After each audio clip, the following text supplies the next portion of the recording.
അങ്ങനെ ഗുരുവായൂരെത്തി അടുത്ത ദിവസം വെളുപ്പിന് 3 മണിയായപ്പോൾ തന്നെ നമ്മൾ നമ്മുടെ പരിപാടി സ്റ്റാർട്ട് ചെയ്തിട്ടുണ്ടായിരുന്നു. ഇപ്പൊ തന്നെ കാര്യം ഏറെക്കുറെ മനസ്സിലായില്ലേ, നമ്മളിവിടെ ഒരു പ്രോഗ്രാമിന് വന്നതാണ്. ദിവനാണ് നമ്മുടെ കൂട്ടത്തിലെ ഒരേ ഒരു ആൺതരി. എന്തായാലും ഒരു 3:30 ആയപ്പോഴത്തേക്കും നമ്മൾ മേക്കപ്പ് സ്റ്റാർട്ട് ചെയ്തു. അതിനുശേഷം ഒരു 8:30യോടുകൂടി നമ്മളിത് കംപ്ലീറ്റ് ചെയ്തിട്ടുണ്ടായിരുന്നു. നമുക്ക് തന്നിരുന്ന ടൈം സ്ലോട്ട് 9 തൊട്ട് 10 മണി വരെയായിരുന്നു. ആദ്യത്തെ കുറച്ചു നേരം നമ്മൾ വളരെ കൂളായിട്ടിരുന്നുകൊണ്ടാണ് പിന്നെ അങ്ങോട്ട് ഓട്ടത്തോട് ഓട്ടമായിരുന്നു. അതിൻ്റെ ഇടയിൽ വീഡിയോ എടുക്കാനോ കാര്യങ്ങൾക്കോ ഒന്നും പറ്റിയിട്ടുണ്ടായിരുന്നില്ല.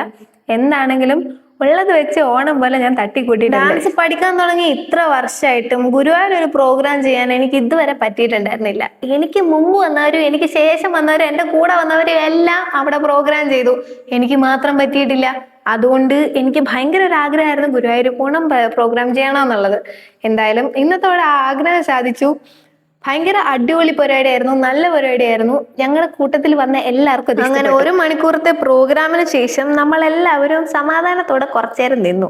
പിന്നെ എല്ലാവരും പോയി ഗ്രൂപ്പായിട്ടും ഇൻഡിവിജ്വലേക്ക് കുറെ അധികം ഫോട്ടോസ് എടുത്തു. അതിനുശേഷം നമ്മൾ തിരിച്ച് വീട്ടിലേക്ക് പോകാൻ വേണ്ടിയിട്ട് എല്ലാം പാക്ക് ചെയ്ത് ഇറങ്ങി. ബസ്സിൽ കയറി കുറെ നേരത്തേക്ക് ആർക്കും വലിയ അനക്കമൊന്നും ഇല്ലായിരുന്നു. എല്ലാവർക്കും നല്ല ക്ഷീണം ഉണ്ടായിരുന്നു. നല്ല പോലെ കിടന്നുറങ്ങി.